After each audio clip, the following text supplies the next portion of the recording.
እዚህ ካምፕ ውስጥ 11524 ሰው ይኖርበታል።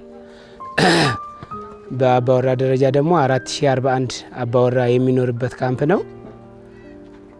እዚህ አሁን ከ2013 ጀምረን እስከ 2018 እዚህ ካምፕ እንገኛለን ማለት ነው። ልጅቱ ያው በችግርም ነው የተፈጠረው። በጣም ተተፈጠረ ወዲም በሽተኛ ሆኖ ነው ያለው። ከዛ ያው ጉዳትም አቅም ስላነሰ ልጅቱንም ጎድቻለሁ። እዚህ የንጽህና መጠበቂያዎችን አግኝቻለሁ ነፍሰ ጥሩ እንደሆንኩኝ እና ደግሞ ለልጄ ደግሞ የማጠቢያ ዕቃና ማቀፊያ ሳሙና እና ደግሞ ብርድ ልብስ አልገዛሁም ነበር። ብርድ ልብስ አግኝቻለሁ። የሻወር ማስገቢያ የህፃን ልጅም አልገዛሁም ነበር አግኝቻለሁኝ። እዚህ ደግሞ የንጽህና መጠበቂያ ለኔ ቢጃማ፣ ጫማ፣ ቅባት፣ ሞዴስ፣ ሳሙናም እንደዚሁ አግኝቻለሁ።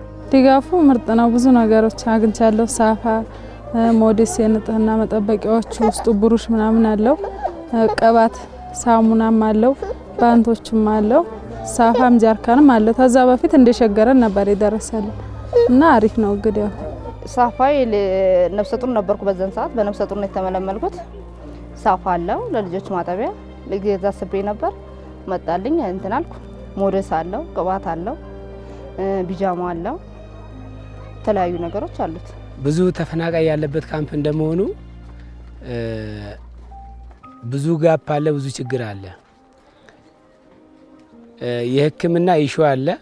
የሕክምና ችግር ነበረ። ያን ችግር አሁን ኳም ሲመጣ በኳም ተቀርፎልናል።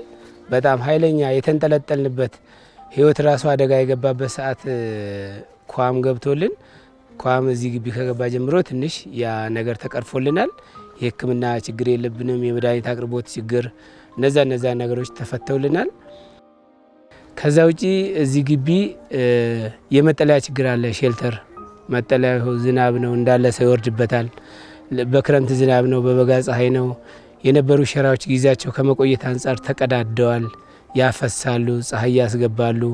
ከስር ውሃ ነው፣ ከላይ ውሃ ነው በክረምት እና ተፈናቃዩ ያለበት። በዛ ላይ ደግሞ የሚተኙበት ፍራሽ የላቸውም፣ የምንለብሰው ልብስ የለም።